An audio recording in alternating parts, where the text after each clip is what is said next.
The massive white Dogo Argentino lunged forward with the fury of a guardian angel, its 120-pound frame colliding with the corrupt police captain as gunshots echoed through the abandoned railway station.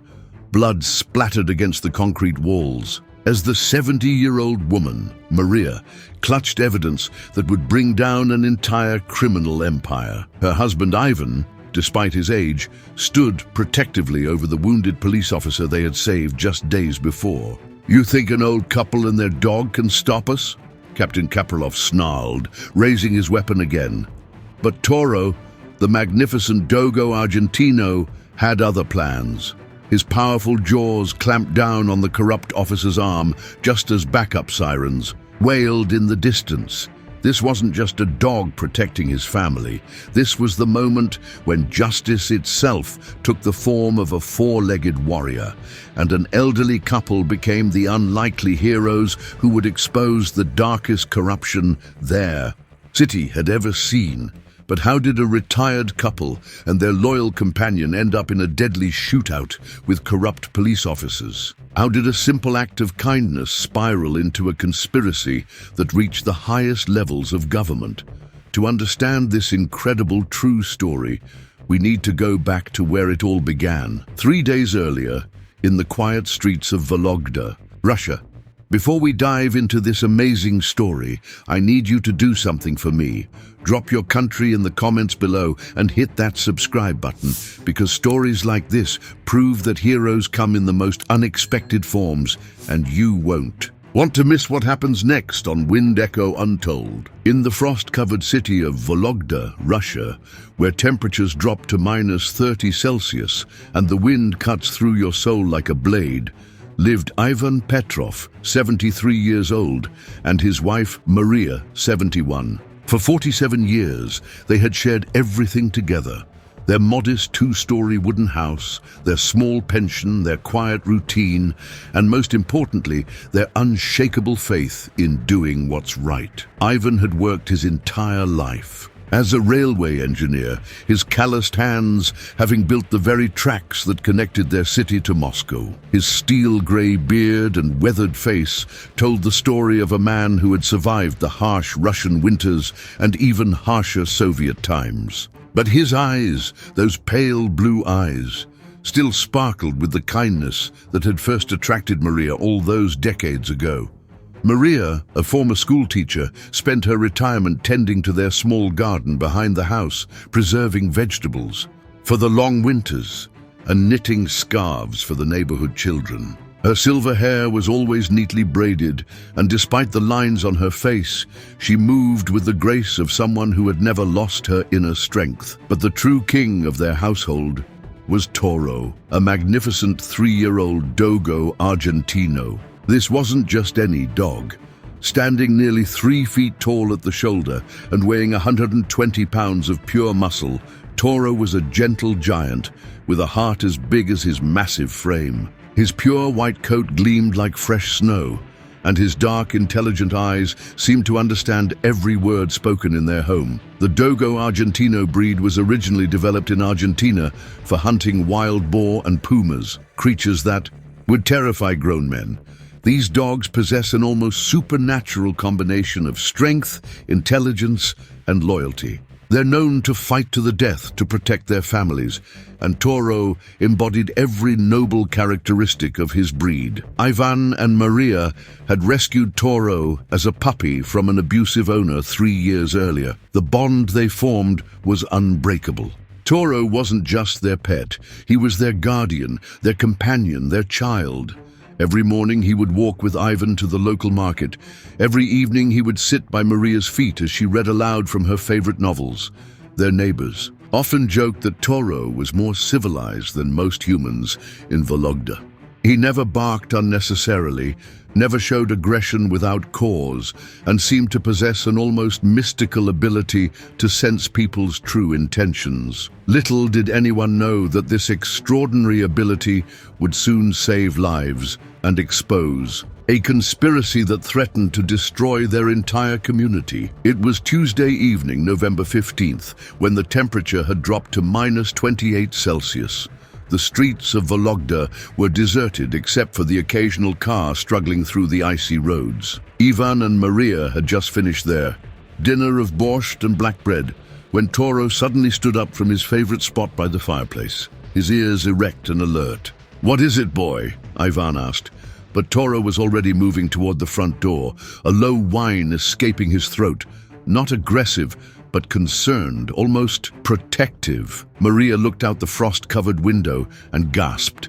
In the dim light of their porch lamp, she could see a figure stumbling through the snow, leaving a dark trail behind them. "Even someone's hurt." They rushed outside into the biting cold. What they found changed everything. Lieutenant Natalia Sokolova, 28 years old, collapsed against their wooden fence. Her police uniform was torn and bloodied, her blonde hair matted with snow and crimson, a deep gash across her left shoulder bled profusely, and her pale green eyes were wide with terror, not from her injuries, but from something far more dangerous. "Please," she whispered through chattering teeth, "please don't call the hospital. Don't call the police. There's a traitor. They'll kill me." Ivan and Maria exchanged glances. In their 47 years of marriage, they had developed an almost telepathic communication. Both saw the same thing in each other's eyes. This young woman needed help, and whatever danger she feared was real. But as they helped Natalia to her feet, they didn't notice the black sedan parked 3 blocks away, or the man inside speaking quietly into his radio. "Target located. She's with the old couple on Pushkin Street. Orders?" The voice that crackled back through the radio was cold, calculated. "Watch and wait. If they become a problem, eliminate them all." Toro's massive head turned toward the distant car, and a low growl rumbled deep in his chest. He couldn't see the sedan through the falling snow, but his heightened senses detected something that made every muscle in his powerful body tense with anticipation. As they carried Natalia into their warm house, none of them realized that they had just stepped into the crosshairs of the most dangerous criminal organization in Vologda, one that reached from the streets to the mayor's office, from corrupt police officers to international drug trafficking networks. The hunt had begun. Inside the warmth of their home, Maria immediately went to work cleaning Natalia's wound with the expertise of someone who had raised 4 children and dealt with countless injuries. Ivan boiled water and gathered clean towels, while Toro positioned himself by the front door, his massive frame blocking any potential intruder. As Maria stitched the gash with steady hands, Natalia drifted in and out of consciousness, her fevered words painting a picture of corruption that chilled Ivan and Maria to their bones. "Mayor Karpov, he's not what people think," she mumbled deliriously. "The drugs coming through the railway station. Captain Kapralov takes his cut. Lieutenant Mirov watches the shipments." Her words came in fragmented bursts between waves of pain and fever. Ivan's weathered face grew dark with anger. He had worked at that railway station for 35 years. The thought that his workplace had become a hub for drug trafficking made his blood boil. But there was more. The children. They're using the children to transport. Natalia's voice broke as tears streamed down her pale cheeks. "I tried to stop them. I gathered evidence, but someone betrayed me." Maria gently stroked the young officer's hair. "Shh, dear. You're safe now. Rest." But safety was an illusion. As Natalia finally fell into an exhausted sleep, Toro suddenly moved from the door to where her bloodied uniform lay on the kitchen floor. The intelligent dog began sniffing intensely at the uniform's chest pocket, his behavior becoming increasingly urgent. "What is it, Toro?" Ivan whispered. The magnificent Dogo Argentino used his powerful jaws to carefully tear open a hidden inner pocket in the uniform. Inside, wrapped in waterproof plastic, was a small USB drive, no bigger than a man's thumb, but containing information that would shake the foundations of Vologda's power structure. When Ivan plugged the drive into their old computer, what they discovered left them speechless. Financial records, photographs, recorded phone conversations, shipping manifests, a complete documentation of a drug trafficking operation that generated millions of rubles monthly. Mayor Sergei Karpov, the man who had been re-elected 3 and times on promises of cleaning up the city, was the mastermind. Captain Boris Kapralov and Lieutenant Alexei Mirov were his enforcers within the police force. The operation used the railway station's cargo facility to smuggle heroin and cocaine from Central Asia into European markets. But the most sickening discovery was how they used local children, orphans and runaways, as couriers. These children, some as young as 12, were forced to carry drugs in their school backpacks, threatened with violence against their families if they refused. "My God," Maria whispered, her teacher's heart breaking at the thought of children being used this way. How could they do this to innocent kids? The answer came in the form of more files on the drive, bank accounts in the Cayman Islands, luxury properties in Moscow, expensive cars and jewelry. The drug money had made these men incredibly wealthy, and they were willing to destroy any life, adult or child, to protect their empire. As dawn approached, Ivan and Maria faced the most difficult decision of their lives. They could destroy the evidence, pretend they never saw it, and live safely in their quiet retirement, or they could stand up for justice, knowing it might cost them everything. The decision became easier when they checked on Natalia and found her running a dangerous fever. In her delirium, she kept repeating the names of children: Anya, Dmitri, Katya, Petya, kids who had been forced into the drug trade, some of whom had been killed when they tried to escape. "We have to do something," Maria said firmly, her voice carrying the same authority that had commanded respect in classrooms for 30 years. Ivan nodded, his railway engineer's practical mind already forming a plan. But they weren't alone in this decision. Toro sat between them, his intelligent dark eyes moving from Ivan to Maria as if he understood the gravity of the situation. The powerful dog placed his massive head on Maria's lap and then on Ivan's, as if pledging his loyalty to whatever dangerous path lay ahead. Their first attempt to seek help nearly ended in disaster. Ivan tried calling the regional police headquarters, but when he mentioned Lieutenant Sokolova's name, the officer on duty became evasive, asking too many questions about their location and who else knew about the situation. "Something's wrong," Ivan told Maria after hanging up. "They're asking questions that sound more like interrogation than help." Their suspicions were confirmed when 2 hours later, a black car slowly drove past their house 3 times. Toro's growling grew more intense with each pass, and by the 3rd time, the dog was pacing anxiously by the windows. The breakthrough came from an unexpected source. Their neighbor, Daria Ivanovna, a 65-year-old widow who lived alone, with her 12-year-old grandson Pavel, knocked on their door that afternoon. "Ivan, Maria, I haven't seen you outside today. Is everything all right?" she asked, trying to peer past them into the house. Toro immediately positioned himself between Daria and the interior of the house, his massive body creating an impenetrable wall. His behavior wasn't aggressive. He didn't growl or show his teeth. But his message was clear. This woman was not welcome inside. "We're fine, Daria," Maria said quickly, "just feeling a bit under the weather." But Daria's eyes were sharp, and Maria realized she had noticed the blood stains on Ivan's shirt sleeve from when they had helped Natalia inside. The older woman's expression changed subtly, becoming more calculating. "Well, if you need anything, just let me know," Daria said, but her tone had lost its neighborly warmth. After she left, Ivan and Maria discussed their growing paranoia. Were they imagining threats everywhere? Was their fear making them suspicious of innocent neighbors? Their questions were answered that evening when Toro's behavior became even more alarming.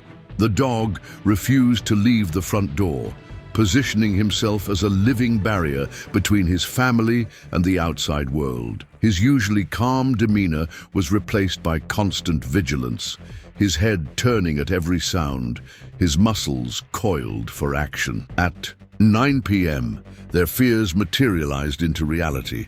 A knock at the door, not the friendly tapping of a neighbor, but the authoritative pounding of someone who expected immediate compliance. Through the peephole, Ivan saw a tall man in a black coat, his face partially hidden by shadows.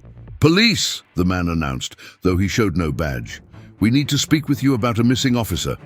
Ivan's heart pounded as he recognized the voice from Natalia's fevered ravings, Lieutenant Alexei Mirov, one of the corrupt officers mentioned in the files. Toro's reaction was immediate and terrifying. The gentle giant, who had never shown aggression toward humans, unleashed a growl so deep and menacing that it seemed to shake the entire house. His 120-pound frame positioned itself directly in front of the door, every muscle tensed, ready for battle. "We haven't seen any police officers," Ivan called through the door, trying to keep his voice steady. "We have reports that an injured officer was seen in this area," Mirov replied, his tone becoming more threatening. "We're just trying to help our colleague." But Toro wasn't fooled. The dog's preternatural ability to sense evil had identified this man as a threat to his family. His growling intensified, and Maria noticed his hackles rising, the thick white fur along his spine standing on end like a warrior's armor. The man tried the door handle, but Ivan had already engaged all 3 deadbolts after Daria's suspicious visit. Finding the door secured, Mirov walked around the house, trying to peer through windows, his flashlight beam sweeping across the frost-covered glass. For 20 terrifying minutes, the man circled their home like a predator stalking prey. Toro followed his movement from inside, the dog's massive paws silent on the wooden floor as he tracked the threat from room to room.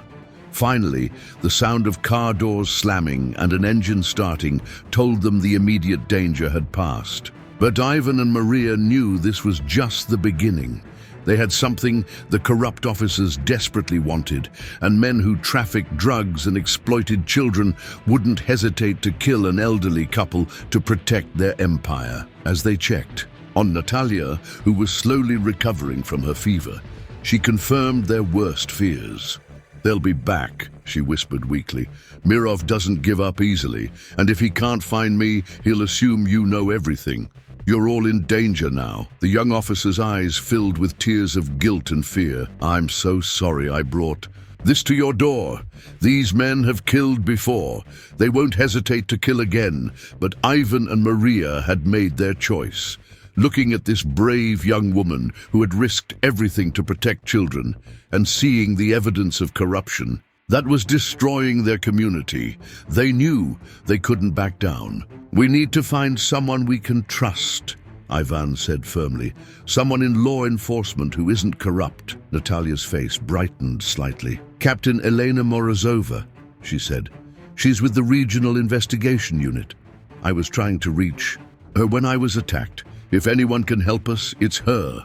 But reaching Captain Morozova would prove more dangerous than any of them imagined. The corrupt network had eyes and ears everywhere, and making contact would require a level of cunning and courage that would test them all, including Toro, whose role as protector was about to evolve into something far more dangerous. The midpoint of their ordeal was approaching, and with it would come revelations that would change everything they thought they knew about their quiet city and the evil that lurked beneath its peaceful surface. The meeting with Captain Elena Morozova was set for the abandoned railway station on the outskirts of Vologda, the same station where Ivan had worked for 35 years, now a decaying monument to Soviet industrial ambition. The irony wasn't lost on any of them that the place where Ivan had built connections would now be where they would make the most important connection of their lives. Elena Morozova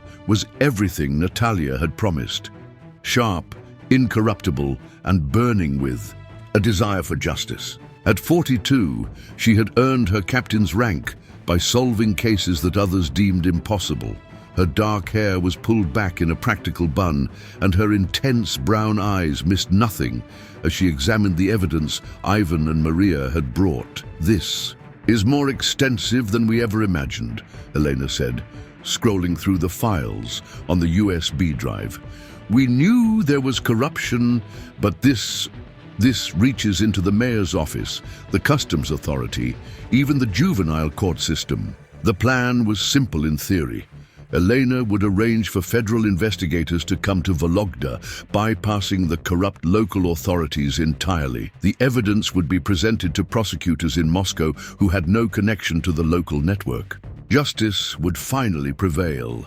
But as they talked in the abandoned station master's office, none of them noticed the small figure hiding behind the massive steam engine in the main hall. Pavel, Daria Ivanovna's 12-year-old grandson, had followed them out of curiosity about his elderly neighbor's mysterious behavior. What the boy witnessed next would haunt him for years. Captain Kapralov and Lieutenant Mirov emerged from the shadows like demons materializing from hell itself. Both men were armed with military-grade assault rifles, their faces twisted with rage and desperation. "Drop your weapons and surrender the evidence," Kapralov shouted, his voice echoing through the cavernous space. "You're all under arrest for interfering with a police investigation." Elena's hand moved toward her service weapon, but she was outnumbered and outgunned. Ivan instinctively moved to protect Maria, while Natalia, still weak from her injuries, struggled to stand, but they had forgotten about their most powerful ally. Toro had been exploring the old railway cars outside when the confrontation began. The moment he heard the threatening voices, every instinct bred into his bloodline over generations activated. This magnificent Dogo Argentino, descendant of dogs that hunted pumas in the Argentine wilderness, recognized the scent of evil and violence. The dog's entrance into the station was like watching a white lightning bolt tear through the darkness. His 120 pounds of muscle launched through the air with a roar that seemed to shake the very foundations of the building. Mirov turned to fire, but Toro's attack was faster than human reflexes could track. The dog's powerful jaws clamped down on the corrupt officer's gun arm with the force of a steel trap. The assault rifle clattered to the floor as Mirov screamed in agony, the bones in his forearms snapping under the pressure of Toro's bite. Kapralov spun to shoot the dog, but Elena was ready. Her years of training kicked in as she drew her weapon and fired, catching the corrupt captain in the shoulder. The impact spun him around, but he managed to stay on his feet, raising his rifle with his remaining good arm. What happened next unfolded in slow motion, like a choreographed dance of violence and heroism. Ivan, despite his 73 years, launched himself at Kapralov with the strength of a man protecting his family. His engineer's hands, strengthened by decades of physical labor, grabbed for the rifle's barrel. Maria, drawing on reserves of courage she never knew she possessed, picked up a heavy railway lantern and swung it at Mirov's head just as he tried to break free from Toro's grip. Natalia, fighting through pain and exhaustion, dove for Mirov's fallen weapon. Elena continued firing at Kapralov, who had taken cover behind a concrete pillar. And Toro, magnificent Toro, held onto Mirov with the determination of his breed. His white coat now stained with blood, his dark eyes blazing with protective fury. The gunfight lasted only minutes, but it felt like hours. Concrete chips flew as bullets struck the walls. The sound of gunfire echoed through the abandoned station like thunder. Pavel, hiding behind the steam engine, watched in terror as the adults he knew as gentle neighbors transformed into warriors. Kapralov, wounded and desperate, made a final attempt to escape. He broke from cover and ran toward the main entrance, firing wildly behind him. One of his shots struck a supporting beam just inches from Maria's head. That was Toro's breaking point. The dog released Mirov and bounded after Kapralov with the speed of a predator closing in for the kill. The corrupt captain made it perhaps 20 feet before 120 pounds of furious Dogo Argentino slammed into his back, sending him crashing to the concrete floor. This time, Toro didn't just hold his target. The dog's protective instincts, pushed beyond all limits by the threat to his family, turned him into the avenging angel his breed was born to be. His powerful jaws found Kapralov's throat, and the corrupt captain's screaming stopped abruptly. Elena's shout of "Toro, release!" penetrated the dog's battle rage. Reluctantly, the magnificent animal backed away, blood staining his white muzzle, his chest heaving with exertion and adrenaline. Kapralov was alive but badly injured. Mirov, his arm hanging at an unnatural angle, was trying to crawl toward the exit. Both men were crying, begging for mercy from the same people they had planned to murder moments before. But the most important witness to their crimes had already escaped. Pavel, the 12-year-old boy, had slipped away during the gunfight and was running through the snow toward the village, his small feet carrying news that would bring help racing to the abandoned station. As sirens wailed in the distance, real sirens, from honest officers responding to Pavel's breathless report, Ivan and Maria held each other while Elena secured the scene. Natalia sat against a wall, finally allowing herself to believe that the nightmare might be over. And Toro, the gentle giant who had transformed into a warrior when his family needed him most, sat calmly beside his people, his tail wagging slowly, his dark eyes once again filled with the intelligence and love that made him so much more than just a dog. The climactic battle was over, but the war for justice was just beginning. Dawn broke over Vologda like a new beginning, painting the snow-covered city in shades of gold and pink. The abandoned railway station, which had witnessed such violence the night before, now buzzed with the controlled chaos of a proper criminal investigation. Federal investigators from Moscow had arrived within hours of Pavel's dramatic testimony. The 12-year-old boy had become an unexpected hero, his courage in running for help saving the lives of Ivan, Maria, Elena, and Natalia. As he gave his statement to the investigators, his grandmother Daria stood nearby, her face pale with the realization of how close her grandson had come to witnessing multiple murders. But Daria's discomfort wasn't just about her grandson's safety. As the investigation unfolded, it became clear that her earlier visit to Ivan and Maria's house hadn't been neighborly concern. It had been reconnaissance. Phone records revealed that she had called Lieutenant Mirov immediately after seeing the blood stains on Ivan's clothing. Her cooperation with the corrupt officers had been motivated by fear. They had threatened her grandson if she didn't keep watch on the neighborhood. "I'm sorry," she whispered to Maria as federal agents questioned her. "They said they would hurt Pavel if I didn't tell them about anything suspicious. I never imagined they would try to kill you." Maria, her teacher's heart understanding the impossible choices that fear could force people to make, took Daria's weathered hands in her own. "You were protecting your grandson," she said gently. "I understand." The resolution of their ordeal played out over the following weeks, like chapters in a book of justice finally being served. Captain Boris Kaprilov, his throat bearing permanent scars from Toro's protective attack, confessed to everything from his hospital bed. Facing the rest of his life in prison, he provided detailed testimony about the drug trafficking network, implicating dozens of corrupt officials and revealing bank accounts containing millions in drug money. Lieutenant Alexei Mirov, his arm requiring multiple surgeries to repair the damage from Toro's powerful jaws, also cooperated with investigators.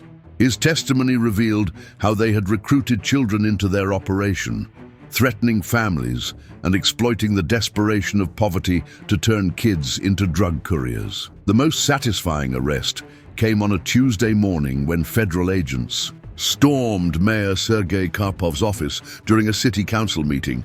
The man who had spent 3 terms promising to clean up Vologda was led away in handcuffs as citizens watched in shock and growing anger. Bank accounts were frozen.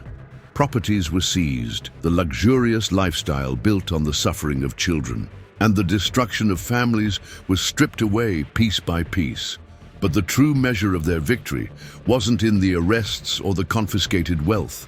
It was in the children who were finally safe. Anya, a 14-year-old girl who had been forced to carry drugs in her school backpack for 2 years, was reunited with her aunt in St. Petersburg. Dmitry, a 12-year-old boy who had tried to escape the drug network and been beaten nearly to death, received proper medical care and was placed with a loving foster family. Katya and Petya, siblings who had been separated and used as leverage against each other, were placed together with their grandmother in a small town far from Vologda's corruption. The rescue of these children vindicated every risk Ivan and Maria had taken.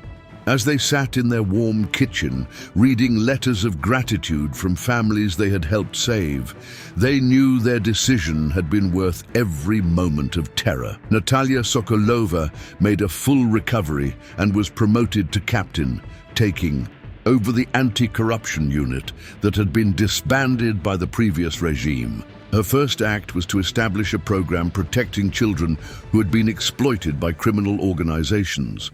Her second act was to recommend Ivan and Maria for the Medal of Courage, Russia's highest civilian honor for bravery. Captain Elena Morozova was appointed as the new regional police chief, tasked with rebuilding trust between law enforcement and the community.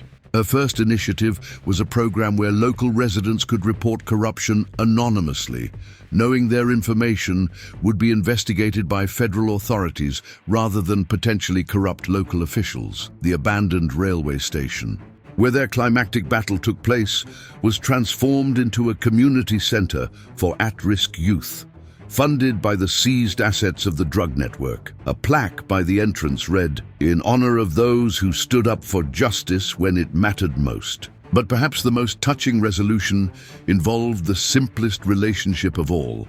Toro, the magnificent Dogo Argentino whose courage and loyalty had saved multiple lives, returned to his quiet routine of morning walks with Ivan and evening reading sessions with Maria.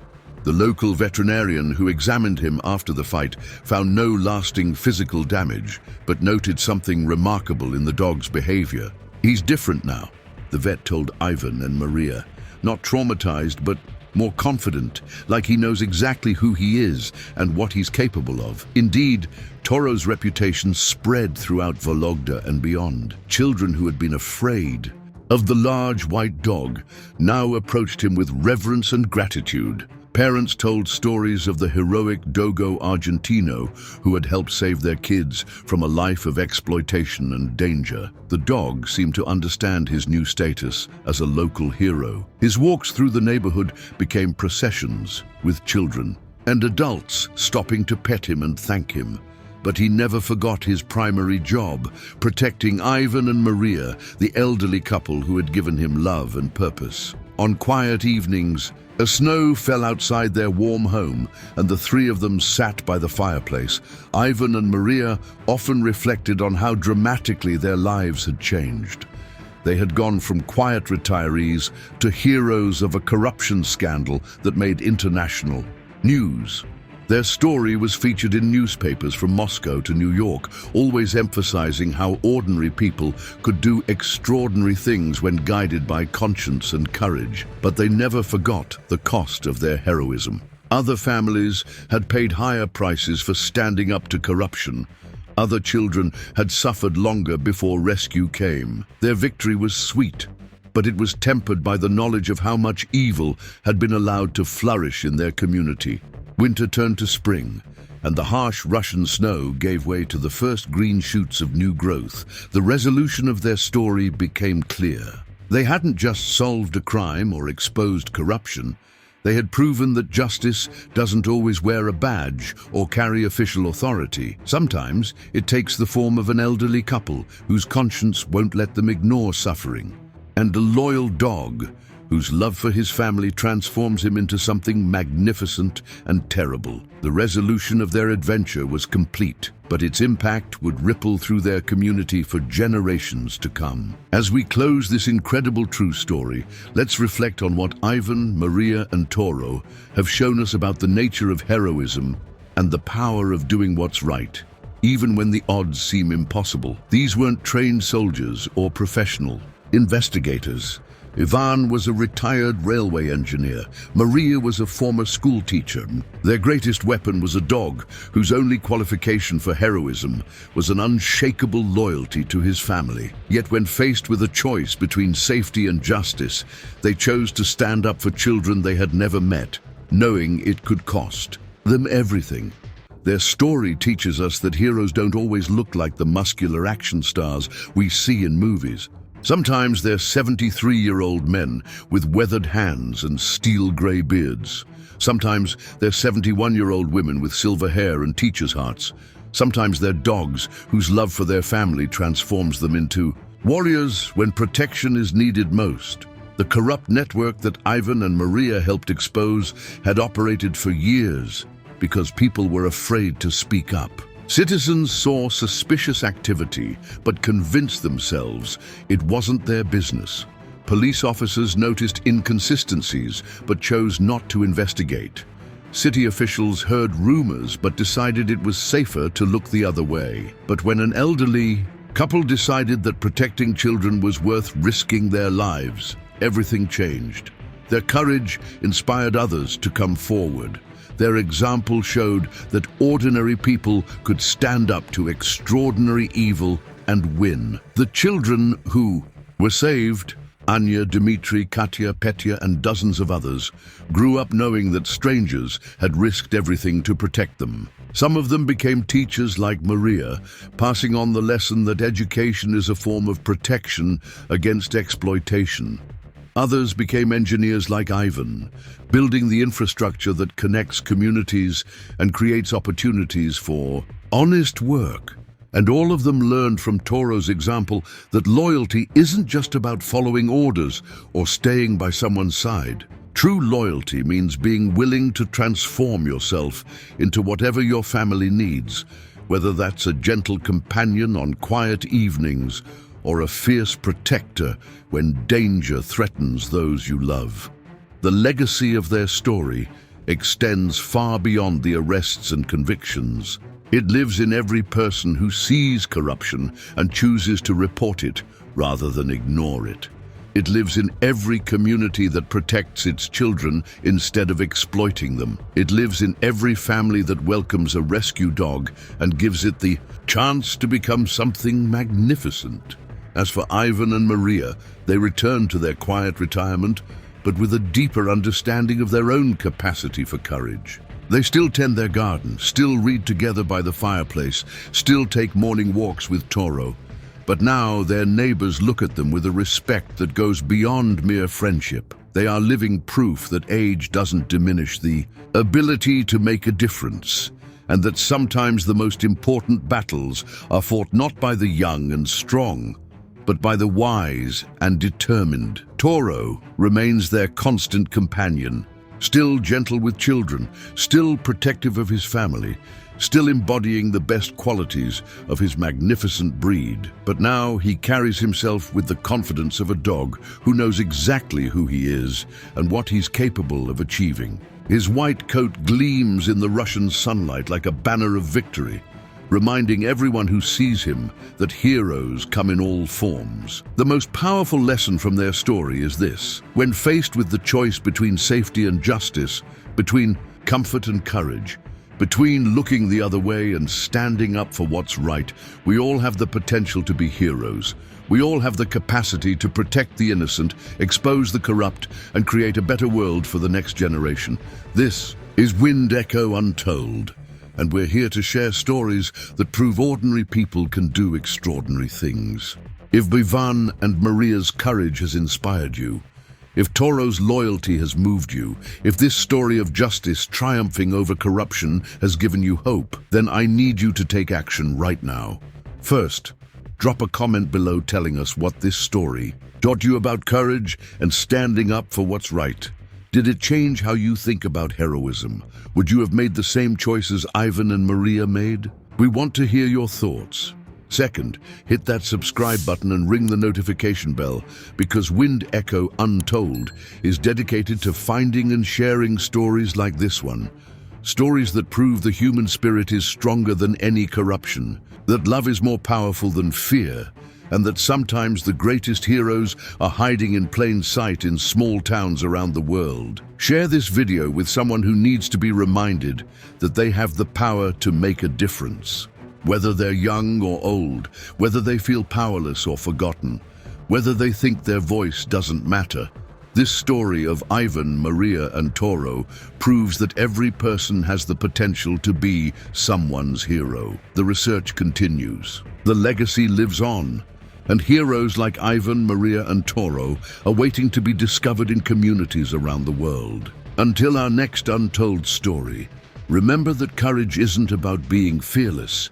It's about doing what's right, even when you're afraid. This has been Wind Echo Untold, where we believe that every person has a story worth telling, and sometimes those stories can change the world.